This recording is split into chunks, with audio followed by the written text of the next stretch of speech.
Sa panahon ngayon na mahal na ang lahat ng bilihin, saan nga ba aabot ang barya mo? Aba, may natagpuan kaming kainan sa Pasig na masarap na abot kaya pang halaga. Yan ang pinagmamalaki ni Ate Memi na pater with a twist.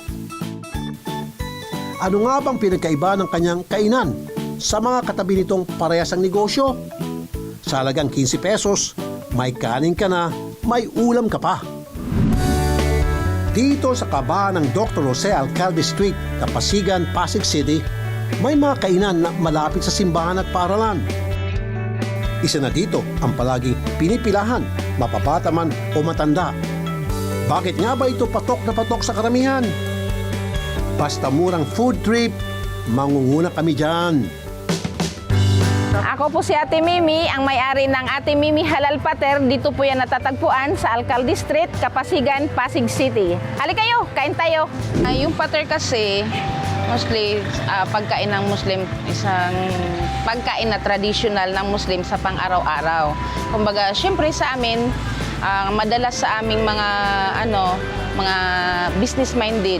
Kumbaga, sa araw-araw na busy kami, kailangan namin na mabilisan na lang na pagkain. So, bibili na lang kami dyan sa mga tindahan na sabing pater. Yun siya, may isang scoop na kanin, tapos may ulam na siya, konti. Tag 10 piso lang yan before eh. Ngayon lang kasi dito sa 15 pesos na. Siyempre, mahal na rin lahat-lahat. Biruin mo, sa halagang 15, may laman tiyan ka na, siguradong busog ka pa.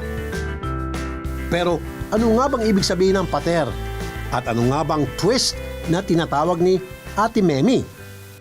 Yung pinaka-pater namin is chicken na hinimay, tapos may isda din. Meron din siyang beef or karne, yung tinatawag na randang. Yun, ganun sa... Ito lang yung pinaka-original talaga. Ito yung may nyog na pater. Ito naman yung plain na pater. So, sabi ko, para hindi magsawa yung mga tao, gumawa na lang ako ng twist sa mga pagkain namin. Dinagdagan ko ng mga mino. May isaw na adobo, may sisig na manok din. Lahat po siya chicken. Tapos ito, bato-bato, Bicol Express, chicken curry, tapos may dinakdakan. Inaano ko na para maraming mapagpilian sila ba, para hindi sila magsawa sa pater lang. Pero katulad ng ibang negosyo, hindi rin naman agad na nag-boom si Ate Memi. Nagsimula ito sa maliit lang din na tindahan. At nang sinabayan ng sipag at tiyaga, patuloy itong lumago at pumatok. 2020, di ba pandemic tayo? Medyo hirap ang buhay. Yung asawa ko nag-rider, pero hindi kayang tustusan sa ganun. Siyempre, 4 yung anak ko eh. So, pumunta ako dito sa kuya ko. Ito kasi yung dating pinakapwesto kasi ito ng kuya ko, restaurant to eh. So, dyan sa kabila, sa tabi-tabi lang, pwede kami magtinda-tinda sa oras na yon. Kaya tinry ko, sabi niya, magtinda ka rin kaya. Kasi dati may nagpater talaga dito na kumbaga sa amin kasi, sabi ko, bakit hindi ko subukan din magtinda ng pater? Diyan din sa kabila. Doon lang ako dati sa may daanan. Oo. So, doon ako nagsimula, pakunti-kunti, hanggang sa natanggal kami dyan. Nakahanap ako ng pwesto, doon ako nakalipat ako doon. Hanggang sa ito, binitawan ng kuya ko, kinuha ko. Dito na ako nagtagal. Dahil nga sulit at masarap ang pater ni Ate Memi, marami na rin daw siyang parokyano sa kalapit na paralan. Madalas rin daw siyang dinadayo pa. Yung iba naman na napapadaan lang, napapapila na rin. Bali, malapit lang po siya sa school, tas affordable na rin. Tapos masarap naman din. Bukod sa malapit, napakamura din niya. Sa halagang 15 pesos, makakain ka na. Plus, sobrang bilis pa ng service nila. Madalas ako dito kumakain kasi unang-una, pasok sa budget at masarap yung mga pagkain nila. Bilang rider, nakakatulong to sa akin na may ganitong option ng pagkain dahil unang-una, nakakatipid talaga ako. Yung budget sa iba na malaki yung pagkain, malaki yung babayaran dito, swak talaga sa bulsa. High school pa lang po kasi dito na ako kumakain. Kasi friendly siya sa budget and pang estudyante talaga. Ano po, actually po dito po kami nagkakilala eh. Ayun, ano kasi yun, bali nung sa simbang gabi, dito kami yung parang nag-umpisa na kumain ng magkasama. Tayong mga Pilipino, kilala bilang madiskarte at maparaan. Bakit nga ba nauso mga murang kainan? At paano nga ba natin didiskartehan kung pati pagkain apektado na rin ang pagtaas ng presyo? Narito ang ilang paalaala ng isang financial expert.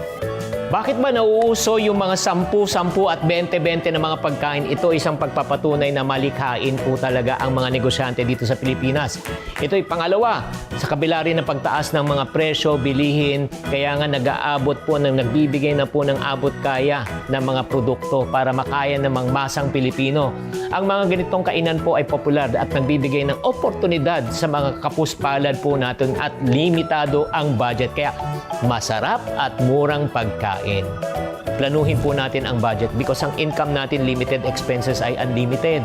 Kaya gumawa tayo ng grocery list. Magluto po sa bahay. Alam mo naman, siyempre naman kung kakain tayo mas mataas po. Mag-meal planning or tinatawag natin mag-batch cooking. Isang lutuan, 3 beses kakainin. Ayon nga sa kasabihan, moderation is the key. Ibig sabihin, hindi porket mura, ito na lang ang paulit-ulit mong ikukonsumo. Mahalaga pa rin na may sapat na sustansyang natatanggap ang iyong katawan.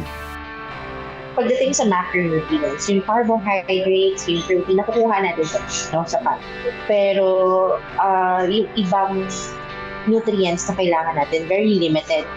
Kasi wala siyang masyadong nutritional variety na nakukuha natin sa pagkain tulad ng fiber, vitamins, minerals na saan ba natin ito nakukuha? Siyempre sa vegetables and fruits. Bukod dito, no, it's very high in sodium mapapansin. So kung araw-araw natin itong kinakain, pwede tayo magkaroon ng health issues. No? Tulad ng high blood pressure, heart disease, diabetes, lalo na kung mataas yung intake natin ng sodium, no? Very low in fiber yung diet natin, very low in vitamins and minerals. Importante na sa mindset pa rin po natin or na sa pag-iisip pa rin po natin na hindi natin tatanggalin na kamusta ba ang katawan, hindi. Tuwing kakainin ko itong ganitong klase ng pagkain. So, health is wealth. Maganda pa rin na mag-invest tayo sa mga nutritious na choices kahit pa paano. Kapatid, sa panahon ngayon na nauuna ang diskarte, maiging sabayan pa rin natin ng tamang nutrisyon ang bawat pagkain isusubok. Konsiderasyon din para sa ikabubuti ng ating katawan. Alagaan ng sarili para mga mahal sa buhay ay maalagaan din.